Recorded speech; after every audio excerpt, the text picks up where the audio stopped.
Eu queria chamar aqui o Rafael Carneiro, Rafael Viváqua Carneiro, nosso capixaba, meu amigão, querido. Ele sabe que não é, né, para fora não são palavras, né, amigo mesmo há mais de 20 anos. Ele vai fazer a homenagem ao nosso personagem deste ano, né, que é o Lamartine Palhano Júnior. Eu vou preparar as coisas ali e já volto. Aguenta aí. Enrola o povo aí, tá, Rafael? Você é bom nisso. Lembrar as nossas madrugadas no IRC, a gente passava as madrugadas no IRC. As nossas palestras de sexta-feira, lembra as palestras de sexta-feira? Tem um ditado que diz o seguinte: a pior posição que você pode estar é entre o homem e a comida. Eu estou me sentindo assim nesse momento. Então, o tempo que me foi concedido de 10 minutos me parece adequado aqui, né, para eu não correr risco de vida aqui. Mas o homenageado, né, desse evento, o professor Lamartine Palhano Júnior, é uma pessoa que eu tive a oportunidade de conhecer pessoalmente. Eu entrei no movimento espírita, assim, com alguma atividade no movimento espírita, em 97. E o Palhano faleceu no ano 2000. Então, nessa época que eu comecei as minhas primeiras atividades, ele já estava muito doente, ele praticamente não viajava, não dava palestras, né? Mas eu tive oportunidade de conhecê-lo por uma dessas situações fortuitas da vida, né? Eu fazia, na época, um trabalho que era meio pioneiro de divulgação pela internet, né? Até o Liraus comentou ontem, né? E nesse trabalho, uma das atividades era convidar uma pessoa que fosse conhecedora de um assunto para responder perguntas ao vivo do público via chat, né? As pessoas se reuniam em canais e havia um moderador, né? O moderador recolhia as perguntas do público, ia passando uma a uma para o palestrante virtual, né, do dia, e alguém sentado ao lado do palestrante digitava as respostas à medida que ele fosse respondendo. A gente chamava isso de palestras virtuais, né? E aí eu era um dos coordenadores desse grupo, que se chama Espiritismo.net, e um dos meus colegas me contactou: olha, tem um palestrante muito bom, um pesquisador, que mora aí na sua cidade. Ele falou: quem é? Eu não conheço. É o Lamartine Palhano Júnior, ele já publicou muitos livros e acabou de publicar um livro novo, e você podia convidá-lo para conversar. Então fizeram os contatos, né? E eu fui buscá-lo, ele já estava doente, eu fui buscá-lo na sua residência, e levei para a minha residência, né? As palestras eram feitas dentro de casa, né? Você sentava na frente do computador e fazia. Então, na ocasião, ele estava lançando o livro Viagens Psíquicas no Tempo, e as perguntas foram em torno disso, né? Então, todas as palestras ficavam registradas depois, para quem quisesse baixar na internet, estão lá até hoje, né? Então, eu tive a oportunidade de levá-lo à minha casa em 3 ocasiões, em 2 palestras virtuais sobre 2 livros que ele estava lançando, e numa ocasião que ele propôs fazer um experimento na minha casa, um experimento científico que depois ele relatou num dos seus livros, né? Vou falar um pouquinho sobre ele daqui a pouco, em seguida aí. Já estamos aqui, já, né? Então, o Palhano, ele teve uma vida curta, né? Faleceu aos 54 anos, e teve uma característica de ser uma pessoa muito produtiva. Nesse curto tempo de vida, ele publicou, né, muitas obras dentro da sua área acadêmica e também no movimento espírita, né, obras voltadas à publicação de pesquisas espíritas e a outros tipos de literatura espírita. Ele era mineiro, mas é radicado em Vitória desde a infância, né? Então era praticamente conhecido como capixaba, né? Ele trabalhou, né, e atuou no movimento espírita e profissionalmente lá em Vitória. Era professor de microbiologia e patologia na Universidade Federal do Espírito Santo, tem publicações na sua área de pesquisa, né, internacionais e aqui em congressos locais, e foi um ativo participante do movimento espírita federativo. Desde jovenzinho, né, com 17 anos, ele passou a integrar a equipe da Mocidade na Federação Espírita lá do Espírito Santo, né? E depois, na fase adulta, ele foi diretor da federação da área de doutrina, né? Fazia muitos cursos, seminários, divulgando a doutrina pelo Estado e fora do Estado também. E, na última década de vida, ele se dedicou mais intensamente à realização, né, e publicação das suas pesquisas espíritas. Ele fundou 2 instituições de pesquisa espírita, né, a primeira delas chamada FESP, Fundação Espírito Santense de Pesquisa Espírita, em 91, sediada, né, na Federação Espírita do Estado. E durante os 6 anos de utilização desse espaço dentro da federação, né, ela publicou diversas pesquisas, né, realizou pesquisas interessantes, e eram editadas pela própria federação, né, pela própria FESP. Então, tiveram talvez um alcance menor, né, em termos de público. Posteriormente, as obras passaram a ser publicadas pela editora Leon Denis, do Rio de Janeiro, e pela editora La Chatre, que foi a, né, principal editora, aí, né, divulgadora das obras do Palhano. Então, elas passaram a ter, né, um alcance maior de público, né, em outros estados. E, nessa ocasião, o Palhano já tinha fundado uma outra instituição de pesquisa chamada CIPES, Círculo de Pesquisa Espírita. Em 97, né, essa instituição funcionou durante 3 anos, produziu muitas obras aí, né, que estão até à disposição aí hoje aí na livraria. Então, ao todo, né, só de obras espíritas, Palhano publicou 41 livros, pelo menos os que eu consegui contar, né? Pode ter algum aí que me passou despercebido. E, então, outra característica dele, além dessa, né, produtividade, né, de obras, era a sua versatilidade, né? Essas obras, elas se enquadram em diversos gêneros aí, né?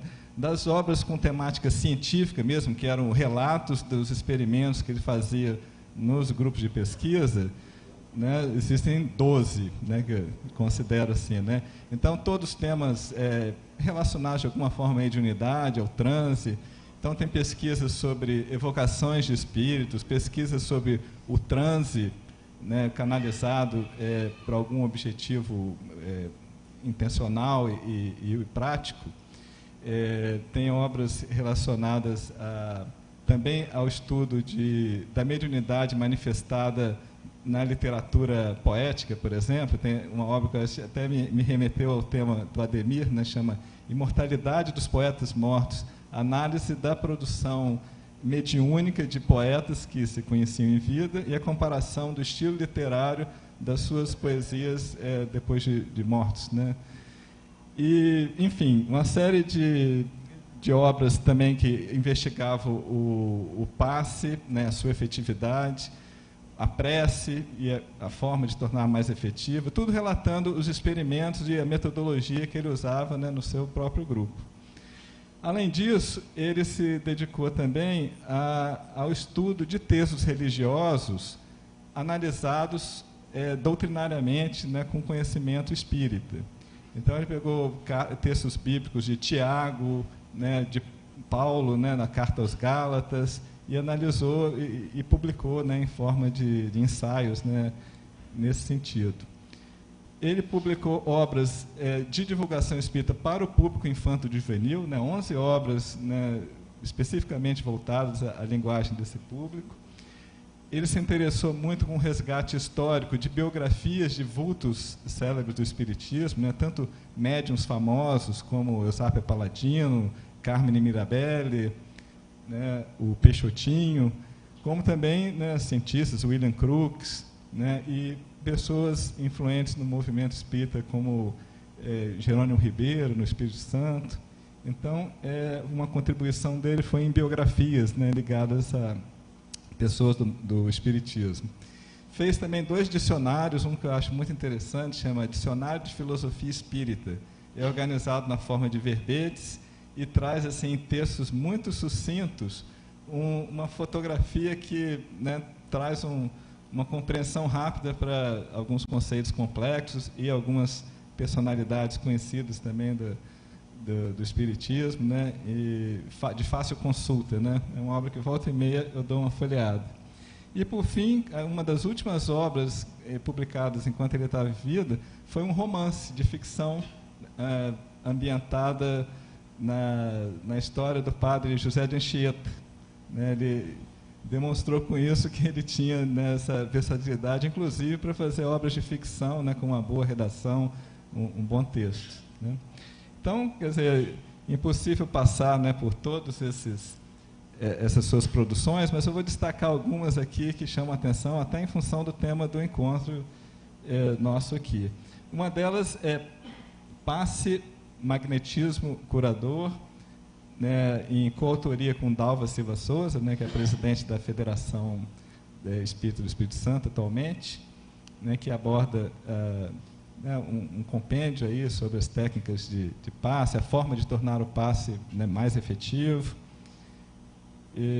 Outra se chama O Livro da Prece, onde ele também desenvolve vários experimentos a respeito. O Palhano defendia uma tese que parece bem argumentada no seu livro, de que para a gente tornar uma prece um instrumento efetivo nosso de conexão com o Criador, com toda essa energia divina, a gente tem que fazer uma preparação antes para nos colocarmos em condição de atingir esse estado da prece.